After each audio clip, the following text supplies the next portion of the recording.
여러분의 첫 시계는 무엇이었나요? 제 첫 시계는 와이프가 결혼 1주년 선물로 사준 시놀라의 쿼츠 크로노그래프 제품이었습니다.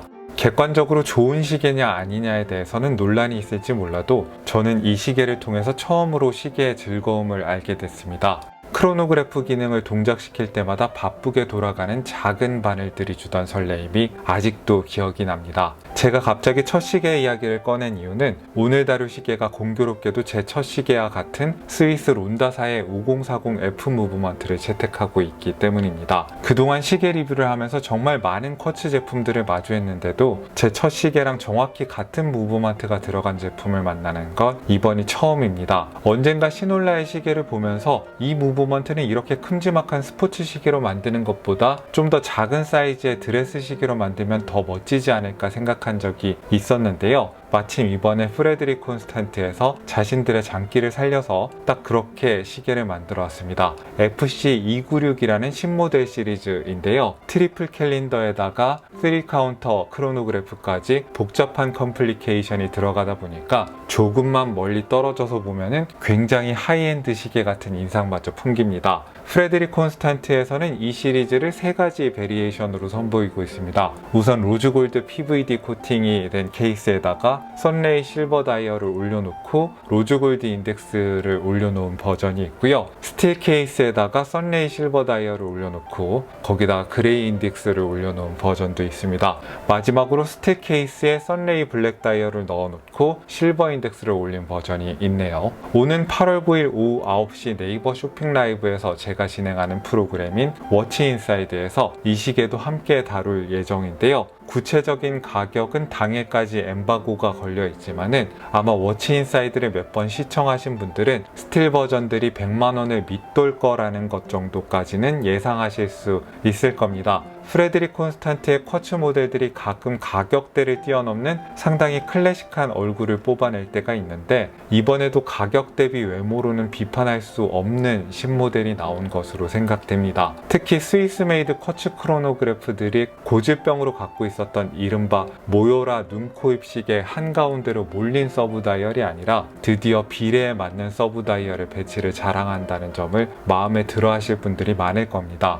론다 5040F 무브먼트는 정확도가 아주 높은 초정밀 쿼츠나 초침이 물 흐르듯이 움직이는 스위핑 쿼츠 같은 건 아니지만은 제가 오래 사용해본 경험으로 보증하건대 실용적이고 스마트한 무브먼트입니다. 특히 배터리 교체 주기가 54개월로 길다는 건 정말 편리한 장점입니다. 제 시놀라 시계는 2018년 여름에 들인 시계인데요. 아직도 배터리를 한 번도 교체할 필요가 없었습니다. 트리플 캘린더라서 월, 날짜, 요일까지 들어가는 달력 기능을 세팅하는 게 처음에 다소 복잡하긴 한데요. 쿼츠 모델이니까 한번 해두시면은 2달마다 월말에 한 번씩 날짜만 수동으로 넘겨주시면 됩니다. 세팅하는 법도 이따가 알려드리겠습니다.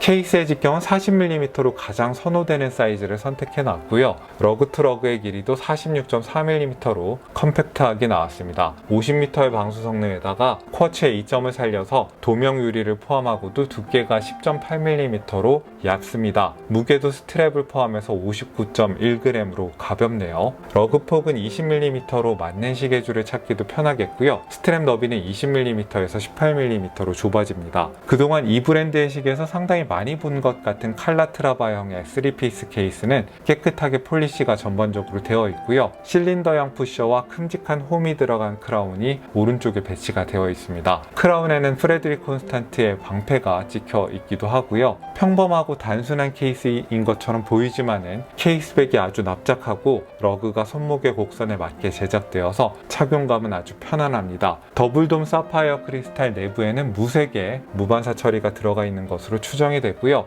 그 아래로 보이는 다이얼의 품질이 가격 대비 상당히 우수합니다. 디테일이 상당히 많은 다이얼이라서 프린트나 인덱스의 퀄리티가 무너지기 시작하면은 시계의 아우라가 같이 와르르 무너질 수 있는데 클로즈업으로 상당히 당겨서 봐도 구성 요소들이 아주 깨끗하다는 걸 확인할 수 있습니다. 12시 방향의 회사 이름 밑에 2개의 창을 통해서 요일과 달을 표시할 수 있고요. 날짜는 포인터 데이트 방식으로 표현하고 있는데 빨간 삼각형 팁을 활용해서 다른 바늘들과 기능이 헷갈리지 않게끔 잘 구분 지어 놨습니다. 얼핏 복잡해 보이는 다이어리지만 좌우 대칭도 좋고요. 막상 살펴보면 쓸데없는 군더더기 없이 효과적으로 여러 요소들을 잘 배치했다는 생각이 드실 겁니다. 인덱스와 시분침의 가독성에 상당히 신경을 많이 쓴 것도 확인하실 수 있는데요. 가령 실버 다이얼에 아무 생각 없이 실버 인덱스와 실버 시분침을 배치하면 대비가 별로 없어서 시간 읽기가 힘들어질 수 있겠죠. 그래서 좀 어두운 그레이 색상에 들어간 인덱스와 시분침을 넣어서 대비가 생기도록 읽기 좋도록 만들어 놨습니다. 리프 모양의 시분침은 두께가 상당히 얇음에도 곡면으로 만들어서 빛을 잘 머금을 수 있게 만들었고요. 분침과 크로노그래프 대바늘의 끝을 살짝 구부리는 디테일도 이 가격대 시계에서는 보기 힘든 디테일입니다. 론다 5040F는 굉장히 스마트한 크로노그래프 기능을 자랑합니다.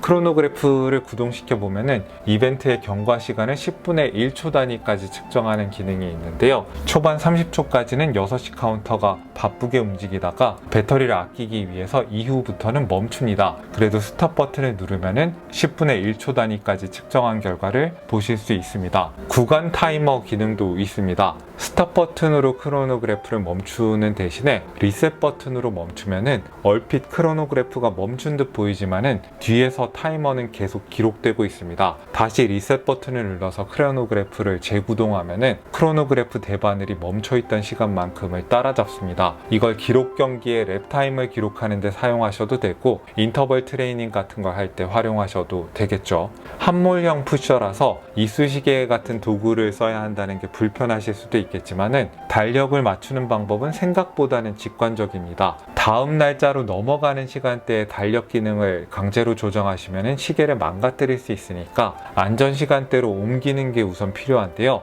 오전 6시 정도에 놓고 달력을 맞추는 게 좋겠죠. 아날로그 시계에서 오전, 오후를 판단하는 방법은 간단합니다. 날짜가 바뀌면 0시이고 거기서부터 반바퀴 정도 시침을 돌려서 오전 6시까지 가는 겁니다. 시침을 오전 6시에 뒀으면 이쑤시개를 이용해서 1시 반 방향의 푸셔를 눌러서 제일 먼저 월을 조정을 하고요.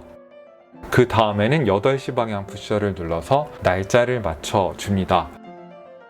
그리고 날짜를 다 맞췄으면 10시 반 방향에 있는 푸셔를 눌러서 요일을 조정해주면 되겠죠. 트리플 캘린더 조정이 이렇게 다 끝났으면 크라운을 돌려서 오전 6시에 맞춰져 있던 시간을 제 시간으로 맞춰주면 됩니다. 뒷면은 폴리시가 되어 있고요. 아주 얕은 음각으로 여러 스펙과 회사 로고 따위가 찍혀 있습니다. 스냅백이 아니라 스크루인 방식으로 결합된 케이스백이라서 시계 많이 만져보신 분들은 배터리 교체를 댁에서 하시는 것도 가능하겠습니다. 스트랩은 당연한 얘기겠지만은 진짜 엘리게이터 가죽은 아니고 송아지 가죽에 무늬를 입혀서 제작한 크로코 카프 레더가 채택되어 있습니다. 처음에 조금은 빳빳한 느낌이 있긴 하지만은 착용하다 보면은 부드러워지는 스타일의 가죽줄이고요. 가죽줄의 무늬나 형태는 상당히 그럴듯하게 나왔습니다. 얼핏 보면 하이엔드 가죽줄로 착각하게끔요. 평범한 듯한 핀버클의 특별한 품질은 아니지만은 시계에 잘 어울리는 스타일의 줄을 잘 붙여줬다고 생각합니다. 자, 그러면 총평을 해보겠습니다.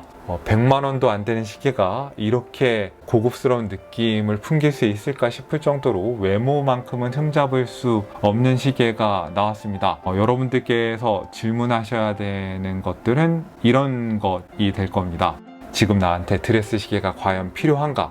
나한테 쿼츠 드레스 시계가 과연 필요한가? 이렇게 복잡한 컴플리케이션이 들어간 시계가 내 취향인가? 이런 질문들에 다 예스라는 대답이 나온다면 이 시계를 고르셨을 때 후회할 일이 없을 거라고 저는 생각을 합니다. 그리고 이 시계의 단점이 분명히 있기는 있을 텐데요. 초침이 인덱스에 정확히 정렬되는 그런 것들은 기대하지 않으시는 게 좋을 거라고 생각을 합니다. 스위스 메이드 쿼츠 무브먼트들이 대부분 그런 기능이 없기 때문에 이 시계뿐만 아니라 대부분의 스위스 메이드 쿼츠 시계에서 그런 거를 기대하기가 힘들다는 점을 말씀드리고 싶습니다. 오늘도 여러분들께 유용한 정보가 됐기를 바라고요. 프레드릭 콘스탄트의 새로운 굉장히 클래식한 외모의 쿼츠 신제품을 살펴봤습니다. 여기는 생활인의 시계 채널, 저는 호스트 김생활이었습니다. 안녕히 계십시오.